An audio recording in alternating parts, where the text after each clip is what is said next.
अस्सलाम वालेकुम जी दोस्तों, मैं हूँ आपका मेज़बान ज़ुबैर नज़ीर और आज मैं अपने यूट्यूब चैनल श्रेक कोटेशन 888 के साथ दोबारा हाजिर हुआ हूँ।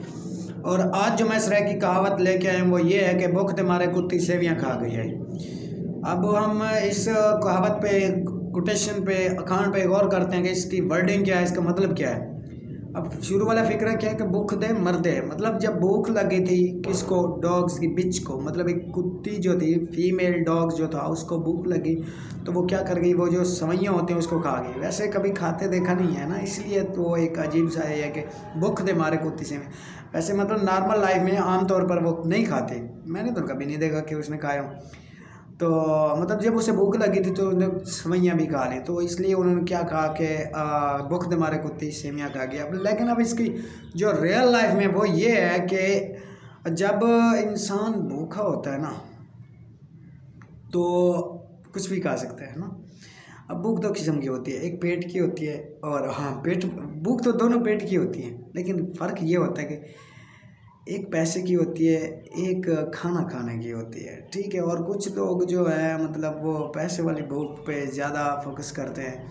जो पैसे वाली भूख पे ज़्यादा फोकस करते हैं उनका पेट में जितना आता जाए वो कम होता है, वो बढ़ती जाती है, भूख बढ़ती जाती है। ये फर्स्ट एक पैसे की भूख है जो बढ़ती जाती है। लेकिन ये जो खाना खाने की, ये तो जितना बंदा खा लेता है, एक बंदा 2 रोटी 3 रोटी 4 बढ़ते बढ़ते 5, तो बंदे का पेट जो है फुल हो जाता है। लेकिन जो दूसरी किस्म है ना, कौन सी कि ये जो दूसरी किस्म है ना कि पैसा खाने की जब आदत बन पड़ जाए, भूख लग जाए, पैसे की हवस, हिर्स, लालच, ये जब आता है ना तो क्या कहते हैं, ये पेट भरने पे नहीं आता। मतलब अगर थोड़ा ज़्यादा आ गया तो सोच होती है कि इससे ज़्यादा है, जब उससे ज़्यादा आता है तो उससे ज़्यादा है, तो इससे मतलब इस तरह ये बढ़ते ही जाते हैं।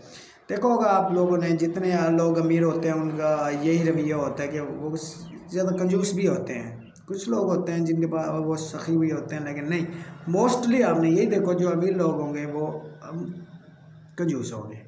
वो मतलब पैसे को सेव करने की कोशिश करेंगे, कहीं से हमारा पैसा फजूल खर्ची में ना चला जाए। फजूल खर्ची क्या होती है, किसी को दे देना, मतलब किसी की हेल्प कर देना, तो वो इसको भी फजूल खर्च में ही लेते हैं। बस बहरहाल इसका जो असल ये है कि भूख दे मारे कुत्ती सेवियाँ खा गई है। वैसे आज तक कोई इंसान भूख से मतलब मरा नहीं है, उसकी डेथ नहीं हुई, ठीक है। ये वैसे ही कहा जाता है कि भाई फ़लाँ जो है ना वो भूख से मर गया, नहीं मरता कोई भी नहीं है। अल्लाह ताला ने रिज़्क़ का ज़िम्मा खुद लिया है, तो हर बंदे को अल्लाह ताला रिज़्क़ पहुंचाता है। और जिस भी चीज़ का वादा हमसे अल्लाह ताला ने किया है तो उस पर तो हमें अंधाधुंध एतबार होना चाहिए ना, क्योंकि हमारे अल्लाह ताला ने जो कहा है। बस ये है कि इंसान को थोड़ी सी हरकत करनी चाहिए। और ये भी है कि कहा जाता है कि हरकत में बरकत होती है, तो हरकत करेंगे तो आपको रिस्क भी मिल जाएगा। और अगर आप शुक्र करेंगे तो अल्लाह ताला और आपको देगा, ठीक है ना। इसलिए शुक्र भी क्या करें हर दुआ में।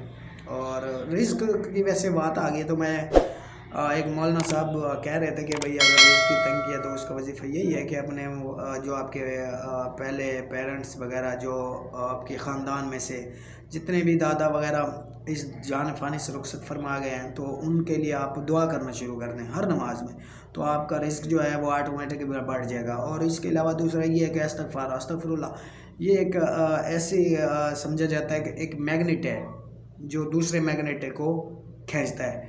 दूसरा मैग्नेट कौन सा है, रिस्क, ये मैग्नेट, और दूसरा अस्तगफिरुल्लाह, और दूसरी साइड पे क्या है, रिस्क। ये दोनों इन दोनों का क्या है, पोल अपोजिट है दोनों, इसलिए ये दोनों एक दूसरे को खींचते हैं। तो जितना आप इस्तिग़फ़ार करेंगे उतना ही आपका रिस्क बढ़ जाएगा। और इसके साथ आज की जो कहावत थी वो ख़त्म हुई। और जाते जाते मैं सब लोगों से वही कहूँगा कि अगर आप मेरे चैनल पे न्यू हैं तो सब्सक्राइब कीजिए, लाइक कीजिए तमाम वीडियोस को, और वॉच कीजिए, और कमेंट ज़रूर कीजिए ताकि मैं आपकी राय जान सकूं। और बेल आइकन तो आपने ज़रूर दबाना है ताकि मेरी हर न्यू आने वाली वीडियो आप तक पहुँच सके। जाते जाते मैं फिर वही कहूँगा कि पाकिस्तान जिंदाबाद, पाक फ़ौज जिंदाबाद।